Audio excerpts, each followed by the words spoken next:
اچھا میری بات سنیں، سب سے پہلے پچھلی نشست میں آپ کی ایک چشتی سلسلے سے ایک عالمی دین سے ہوئی ہے، جس میں آپ نے کہا تھا کہ کوئی ابو بکر صدیق رضی اللہ تعالیٰ عنہ کی خلافت ثابت کرے یا ان کا ایمان ثابت کرے، تو میں اپنا نام، جس طرح ابھی آپ نے بڑے دللے کے ساتھ کہا ہے نا کہ میں اپنا نام غلام معاویہ رکھوں گا، اس میں آپ نے ان کے بیٹے کا نام لیا غلام یزید رکھوں گا، ایسا ہی ہے کہا ہے کہ نہیں آپ نے؟ اسلام ثابت کریں، وہ کوئی عالم آ جائے نا ان کے ساتھ بات ہوگی، وہ آپ کے ساتھ تو نہیں ہوگی۔ تو سر میں ثابت کروں گا۔ حضرت عمار رضی اللہ تعالیٰ عنہ آپ کی نظر میں کیا حیثیت رکھتے ہیں؟ ایک صحابی ہیں، ایک اچھے صحابی ہیں۔ کیسے مطلب تھوڑا وضاحت سے بتائے نا۔ ایک اچھے صحابی ہیں، شیعہ تھے، اچھے صحابی تھے، رافضی تھے، شیعہ تھے، اچھے صحابی تھے۔ اچھا ان سے اگر ثابت کر دوں تو دکھائیں بھائی، دکھائیں۔ نہیں، ان سے اگر ثابت کر دوں تو اپنا نام غلام یزید رکھیں گے؟ چلیں ٹھیک ہے، آ جائے دلیل لے کے آئیں نا، صحیح دلیل لے کے آئیں جو ثابت ہو جائے، تو عمار سے لے کے آئیں، کسی بھی سے وہ ثابت ہو جائے۔ اصل میں دلیل لے بھی آؤں تب آپ نے کہنا کہ یہ آپ کی کتب کی ہم نہیں مانتے تھے۔ تو بھائی پھر ثابت تو آپ پڑھو، دلیل پڑھو، ہم دیکھتے ہیں آپ کی دلیل کیا ہے بھائی۔ چلیں ٹھیک ہے، میں ابھی پڑھنے لگا ہوں دلیل۔ حضرت علی رضی اللہ تعالی عنہ نے، یہ بخاری کی حدیث ہے، ٹھیک ہے، اوکے، بخاری کی حدیث ہے 1700 حدیث نمبر۔ جب طلحہ، زبیر اور عائشہ رضی اللہ تعالی عنہم بصرہ کی طرف روانہ ہوئے تو علی رضی اللہ تعالی عنہ نے عمار بن یاسر اور حسن، کس کتاب میں آپ نے بات بخاری، صحیح بخاری 7100۔ جب تک میری بات مکمل نہ ہو تو مجھے ٹوکنا نہیں بیچنا، نکال لیں آپ۔ بسم اللہ۔ جب طلحہ، زبیر اور عائشہ رضی اللہ تعالی عنہم بصرہ کی طرف روانہ ہوئے تو علی رضی اللہ تعالی عنہ، حضرت علی رضی اللہ تعالی عنہ نے عمار بن یاسر اور حسن ابن علی رضی اللہ تعالی عنہما کو بھیجا۔ یہ دونوں بزرگ ہمارے پاس کوفہ آئے اور منبر پر چڑھے۔ حسن بن علی رضی اللہ تعالی عنہما منبر کے اوپر سب سے اونچی جگہ تھے اور عمار بن یاسر رضی اللہ تعالی عنہ سے نیچے تھے۔ پھر ہم ان کے پاس جمع ہو گئے اور میں نے عمار رضی اللہ تعالی عنہ کے یہ کہتے سنا کہ عائشہ رضی اللہ تعالی عنہ بصرہ گئی ہیں اور خدا کی قسم وہ دنیا اور آخرت میں تمہاری وہ دنیا اور آخرت میں نبی کی پاک بیوی ہیں، لیکن اللہ تبارک و تعالیٰ نے تمہیں آزمایا ہے تاکہ جان لو کہ تم اس کے لیے اطاعت کرتے ہو یا حضرت عائشہ رضی اللہ تعالیٰ عنہ کی۔ اچھا، یہ اب ہو گئی حضرت عائشہ رضی اللہ تعالیٰ عنہ کی مسلمان اور ایمان ثابت کرنے والے حضرت عمار بن یاسر رضی اللہ تعالیٰ عنہ تھے، ٹھیک ہے، جو آپ کے لیے بہت زیادہ نیک صحابی تھے، ہمارے لیے بھی ہیں، اس میں کوئی شک نہیں۔ اب جب کہ حضرت عائشہ رضی اللہ تعالیٰ عنہ مومنین ہو گئی ہیں اور مسلمان ہو گئی ہیں، آپ پہلے مانتے نہیں تھے، اب مانیں گے انشاءاللہ۔ اب یہ حضرت عائشہ رضی اللہ تعالیٰ عنہ سے ایک حدیث ہے بخاری کی 2009، ٹھیک ہے۔ رسول اللہ صلی اللہ علیہ وسلم نے فرمایا، جس دن رمضان کے راتوں میں بیدار رہ کر نماز تراویح پڑھی اور ایمان اور ثواب کی نیت کے ساتھ، اس کے اگلے تمام گناہ معاف ہو جائیں گے۔ ابن شہاب نے بیان کیا کہ پھر نبی کریم صلی اللہ علیہ وسلم وفات ہو گئے اور لوگوں کا یہی حال رہا، الگ الگ، اکیلے اکیلے اور جماعتوں سے تراویح پڑھتے تھے۔ اس کے بعد ابو بکر رضی اللہ تعالیٰ عنہ کے دور خلافت میں اور حضرت عمر رضی اللہ تعالیٰ عنہ کی ابتدائی دور میں خلافت بھی ایسا ہی رہا۔ اب تیسری حدیث سنیں، وہ بھی میں آپ کو بیان کر دیتا ہوں، بخاری صحیح ہوگی انشاءاللہ۔ آپ سمجھتے ہیں ایسے ثابت ہوتا ہے؟ میں ثابت کروں گا نا، ذرا بولنے تو دو ہی نہیں یار، پھر آپ کو موقع دوں گا، آپ بول لیں گا، پھر اس کے بعد بات ختم کر بھائی آپ کسی عالم دین کو لے کے نا تو اس سے گفتگو ہو جائے، اپنے کسی مولانا سر۔ جب حضرت، میری بات سنیں، آپ نے پہلے مجھے کہا ہے کہ ہم عمار بن یاسر رضی اللہ تعالیٰ عنہ کو ایک اچھا شیعہ صحابی مانتے ہیں، عمار کو مانتے ہیں نا، بخاری کو نہیں مانتے نا۔ ہاں بالکل مانتے ہیں نا یار، اس کی بات نہیں مانتے، اس کو مانتے ہیں، اس کی بات نہیں مانتے۔ اس کی بات ثابت ہو جائے تو مانتے ہیں نا، بخاری سے اس کی بات ہمارے لیے ثابت نہیں ہوتی۔ اور بھائی میں نے آپ کو دلیل نہیں دی، آپ کو چیک کریں دلیل، میں 2 منٹ صبر کر لیتا ہوں، چیک کر لیں آپ۔ اگر آپ کسی جج کے پاس گئے نا اور آپ نے کہا کہ فلانا گاڑی میری ہے، وہ فلانا گھر میرا ہے، تو آپ نے، وہ جج نے کہا کہ دلیل لے کے آؤ، آپ نے ایک ایسے دلیل لے کے آئے، وہ جج اس کو قبول نہیں کرتا، جج کہتا ہے یہ نقلی دلیل ہے، تو یہ ڈاکیومنٹ ہے، تو اسے آپ نے ثابت کیا کچھ؟ سر میں نے آپ سے ثابت کیا، آپ نے اپنی زبان سے کہا ہے کہ عمار بن یاسر رضی اللہ تعالیٰ عنہ ایک نیک اور شیعہ صحابی تھے، ایسے ہی بولا نا آپ نے، اور سر آپ نے کہا تو ہے نا حسن بھائی، عمار تو صحیح ہے نا، حسن بھائی میں نے پہلے عمار ادھر ہیں، جی میری عمار یہیں پر ہیں میری نہیں بات سنیں، عمار کی بات کون الفاظوں کی نقل کر کھلاڑی رہا نہ ہے؟ بنے، بخاری. الفاظوں کے کھلاڑی نہ بنے آپ. میں نے آپ سے کہا ہے کہ میں آپ کو بھی بولنے کا ٹائم دوں گا، مجھے بھی بولنے کا ٹائم دے. آپ نے اپنے الفاظ اپنی زبان سے کہا ہے کہ عمار بن یاسر رضی اللہ تعالیٰ عنہ اچھے اور نیک اور شیعہ صحابی تھے، ایسا ہی بولا نا آپ نے. جب وہ ان کو مانتے ہیں، ان کی باتوں کو نہیں مانتے آپ. پھر آپ نے مجھے کہا کہ دلیل سے ثابت کرو گے تو میں مان لوں گا. میں نے آپ کو ایک دلیل دی ہے جس سے یہ ثابت ہوتا ہے، کیونکہ آپ لوگ حضرت عمہ عائشہ رضی اللہ تعالیٰ عنہ کو بھی مسلمان نہیں مانتے. ٹھیک ہے، میں نے ان کی دلیل سے یہ ثابت کیا ہے کہ حضرت عمہ عائشہ رضی اللہ تعالیٰ عنہ مسلمان تھے. پھر حضرت عمہ عائشہ رضی اللہ تعالیٰ عنہ ہی یہ کہتے ہیں کہ جب نبی علیہ الصلوۃ والسلام بیمار تھے تو نبی علیہ الصلوۃ والسلام نے حضرت عمہ عائشہ رضی اللہ تعالیٰ عنہ کو کہا کہ ابو بکر کو کہو کہ میرا مصلی سنبھال. مصلی سنبھالنے کا مطلب یہ ہوتا ہے کہ حضرت ابو بکر صدیق میں ایمان بھی ہے اور انہیں خلافت کا اشارہ بھی کیا ہے، جو بخاری میں بھی ہے اور یہ مشکات میں بھی ہے. اور آپ اس چیز کو اب نہیں مانتے تو میں کیا کروں؟ یہ تو پھر بات کا کوئی سرا نہیں نہ ہوتا. آپ شیعہ حضرات کی کتابیں ہو رہا ہے، دین بھی ہو رہا ہے، آپ نے اہل بیت کو پکڑا ہے، تو باقی صحابہ کا کیا کرنا ہے؟ پھر انہوں نے ان کے ساتھ زندگی گزاری ہے، ان کے ساتھ عمریں گزاری ہیں. میں نے آپ سے پہلے یہ کہا تھا کہ حضرت علی رضی اللہ تعالیٰ عنہ کے دور میں جب خلافت انہیں ملی تو انہوں نے ان سے کیوں نہیں چھینی؟ ابھی سن لو تم وہ خلافت. نہیں میری بات سنیں، باقی میری بات سنیں. حسن بھائی میں آپ کو بولنے کا ٹائم دیتا ہوں، اس کے بعد آپ بولیں. میں نے آپ سے کہا تھا کہ حضرت ابو بکر صدیق رضی اللہ تعالیٰ عنہ، عمر فاروق، عثمان تعالیٰ عنہ کو خلافت ملی، اب باطل ہے. تو جب باطل تھی تو نبی علیہ الصلوۃ حضرت علی رضی اللہ تعالیٰ عنہ حضرت عمر فاروق رضی اللہ تعالیٰ عنہ کی عمر میں چیف جسٹس رہے. حضرت ابو بکر صدیق رضی اللہ تعالیٰ عنہ کی حضرت ابو بکر صدیق رضی اللہ تعالیٰ عنہ کی خلافت میں بھی چیف جسٹس رہے. انہوں نے، میرا سوال یہ آپ سے بنتا ہے کہ انہوں نے ان سے یہ خلافت کیوں نہیں چھینی، جبکہ آپ کہہ رہے ہیں کہ خلافت کے حقدار وہ ہیں کیونکہ نبی علیہ الصلوۃ والسلام نے کہہ دیا آقا ہیں، مولا ہیں، سب کچھ ہے. اس حدیث کو ہم مانتے ہیں، لیکن اس کا مطلب آپ غلط نکالتے ہیں. آپ سے بس یہ میں پوچھنا چاہتا ہوں کہ آپ دو لفظ بولیں، دو الفاظ. یا علی علیہ الصلوۃ والسلام نعوذ باللہ من ذالک ڈر گئے تھے، انہیں مجبوراً ان کی ابتدا کرنی پڑی، ان کی اطاعت کرنی پڑی، یا کوئی اور ایسا معاملہ نہیں ہوا تو آپ پھر جھوٹے ہیں، میں سچا ہوں. جی بولیں. آپ تقریر نہیں کرنی، مختصر سی بات کرنی. آپ جی آپ میرے بھائی مجھے بتائیں کہ پیغمبر صلی اللہ علیہ وسلم افضل تھے یا علی علیہ السلام افضل تھے؟ نبی علیہ الصلوۃ والسلام. تو نبی کریم صلی اللہ علیہ وسلم جب مکے میں ہیں، ٹھیک ہے نا، مکے میں ہیں، وہاں پہ بتوں کی پوجا ہو رہی ہے. خانہ کعبہ اتنا شریف مقام ہے، خانہ کعبہ کے اندر، اس کے اوپر، اس چھت پہ، ادھر دیوار وغیرہ سب بتیں 300 سے زیادہ بت وہاں پہ تھے، لوگ پوجا کرتے تھے. ٹھیک ہے نا. تو نبی کریم صلی اللہ علیہ وآلہ وسلم وہاں پہ کیوں انہوں نے تلوار اٹھا کے ان کو منع نہیں کیا؟ کیا وہ ڈر گئے تھے؟ رات کی تاریکی میں انہوں نے اپنی بچی کو، اپنی بیٹی، ان کے بیوی تو کوئی نہیں تھی اس زمانے میں، بیوی وفات ہو چکی تھی حضرت خدیجہ رضی اللہ تعالیٰ عنہ سلام اللہ، اپنی بیٹی جو ان کی چھوٹی بچی ہے ان کو کفار کے درمیان چھوڑ کے اپنے بستر پہ امیر المؤمنین علیہ السلام کو سلا کے خود رات کی تاریکی میں چلے گئے غار میں.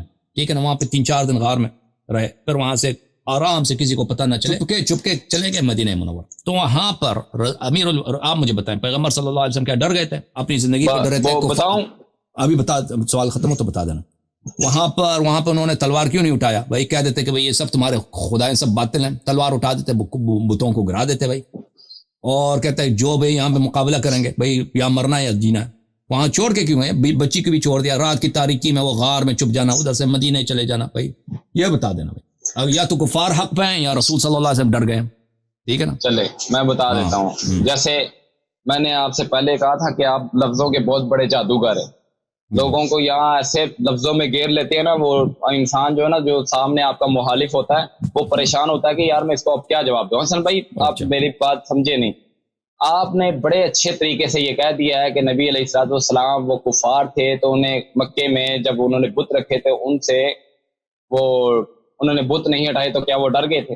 آپ مجھے یہ بتائیں بعد میں انہوں نے فتح مکہ کیوں کیا؟ ایک سوال. دوسرا سوال، بعد کی بات نہیں، اس وقت کی بات کر رہا ہوں نا، اس وقت کی بات کر رہا ہوں نا. ہاں میں بتا رہا ہوں نا، میں اسی مقابلہ کیوں نہیں کیا؟ اسی بات پہ میں حضرت علی رضی اللہ تعالیٰ عنہ کی طرف آؤں گا. آپ کی اسی بات سے میں حضرت علی رضی اللہ تعالیٰ عنہ کی طرف سے آؤں گا. ٹھیک ہے صحیح. اب آپ 3 منٹ بات کریں، اب دوسرے لوگ بہت انتظار کر رہے ہیں، 3 منٹ میں بات ختم کریں پھر میں اگلا کال. ٹھیک ہے 3 میں مختصری بات کرتا ہوں، آپ تقریر کرتے ہیں، میں نہیں کرتا. آپ نے کہا ہے کہ وہ ڈر گئے تھے. میں نے آپ سے بہت سادہ سا آسان سا سوال پوچھا ہے, آپ مجھ سے نہ پوچھیں. یہ مقدمہ آپ کا ہے, ہمارا نہیں ہے. ہم یہ نہیں کہتے کہ حضرت علی رضی اللہ تعالیٰ عنہ پہلے خلیفہ تھے, دوسرے وہ تھے, تیسرے وہ تھے, چوتھے یہ تھے. آپ کا یہ مقدمہ ہمارا نہیں. میں آپ کے کسی سوال کا جواب دے نہیں ہوں, آپ میرے سوال کے جواب دیں, کیونکہ یہ مقدمہ آپ لوگوں کا, ہمارا نہیں ہے. ہم حضرت ابو بکر صدیق رضی اللہ تعالیٰ عنہ کو خلیفہ اول مانتے ہیں. خلیفہ 4 جو ہے نا, ہم حضرت علی رضی اللہ تعالیٰ عنہ کو مانتے ہیں. میں نے آپ سے ایک سادہ سا سوال پوچھا ہے کہ مجھے یہ بتائیں کہ حضرت علی رضی اللہ تعالیٰ عنہ نعوذ باللہ لالچ میں آگے تھے کہ جو انہوں نے ان کے دور خلافت میں چیف جسٹس تعینات کیے تو انہوں نے قبول کیا, اور یا حضرت علی رضی اللہ تعالیٰ عنہ ڈر گئے تھے نعوذ باللہ من ذالک. 2 سوال 2 لفظوں میں. اگر ایسا نہیں ہے تو مجھے پھر یہ بتائیں کہ حضرت امیر معاویہ رضی اللہ تعالیٰ عنہ کی خلاف تلوار اٹھانے کی ایسی کیا وجہ پیش آئی, اس وقت انہوں نے یہ جرت کیوں کی تلوار اٹھانے کی نعوذ باللہ. دوسری, حضرت عائشہ رضی اللہ تعالیٰ عنہ کے خلاف تلوار کیوں اٹھائی. تیسرا, حضرت زبیر رضی اللہ تعالیٰ عنہ کے خلاف تلوار کیوں اٹھائی. یہ پیچیدگیاں جو آپ لوگوں کو صرف ورغلاتے ہیں. آپ کے پاس اس کے دلائل, میں کہتا ہوں وہ انجینئر صاحب کہتے ہیں نا ٹائم قیامت تک ہے, آپ کے پاس بھی ٹائم قیامت تک ہے. اس کا جواب آپ نہیں دے سکتے, بڑے سے بڑا شیعہ بھی اس کا جواب نہیں دے سکتا. جی بولیں اب آپ. اوکے, تھینک یو سر, بہت مہربانی. آپ جواب آن لائن سن لیں, اب دوسروں کی باری ہے. تھینک یو میرے بھائی, بہت شکریہ آپ کی تشریف آوری کا. Thank you. جواب اس کا یہ ہے کہ امیر المؤمنین علیہ الصلوۃ والسلام نے ابو بکر سے عمر کے خلاف کیوں تلوار نہیں اٹھایا. اس لیے اسی وجہ سے کہ رسول پاک صلی اللہ علیہ وسلم جب مکے میں تھے تو کفار مکہ کے خلاف انہوں نے تلوار نہیں اٹھایا. جب مدینہ آئے تو انہوں نے تلوار اٹھایا. تو ایسی کون سی بات ہے, مکہ میں تلوار نہیں اٹھا رہے بھائی, مدینہ جب آ رہے ہیں تو تلوار اٹھا رہے ہیں. ابو سفیان کے قافلے بھائی ان کو اٹھا کے لے کے جا رہے ہیں اور وہاں پہ جہاد کا حکم دے رہے ہیں. مکے میں کوئی جہاد کا حکم نہیں دے رہے. وجہ کیا ہے؟ وجہ اس کی یہ ہے کہ جب تک وہ مکے میں تھے ان کے پاس کوئی اتنا طاقت نہیں تھا, ان کے پاس کوئی اتنے نہیں تھا, لشکر نہیں تھا, لوگ اتنے پاس نہیں تھے کہ ان کے کفار کا مقابلہ ہو سکے. اگر مکے میں رسول پاک صلی اللہ علیہ وآلہ وسلم تلوار اٹھاتے اور وہاں پر کہتے کہ بھئی میں نے یا تو شہید ہونا ہے یا میں یہاں پہ کفار کا خاتمہ کرنا ہے, تو وہاں پر وہ خود بھی شہید ہو جاتے پر اسلام بھی ختم ہوتا, اسلام بھی ختم ہوتا. اگر رسول پاک صلی اللہ علیہ وآلہ وسلم مکے میں تلوار اٹھاتے نا کہ میں مکے کے بتوں کو گرا دوں گا, یہ کروں گا, تو وہ خود بھی شہید ہو جاتے, پھر وہاں پہ وہی کا بھی انقطاع ہوتا, پھر اسلام, نماز, روزہ سب کچھ ختم ہو جاتا.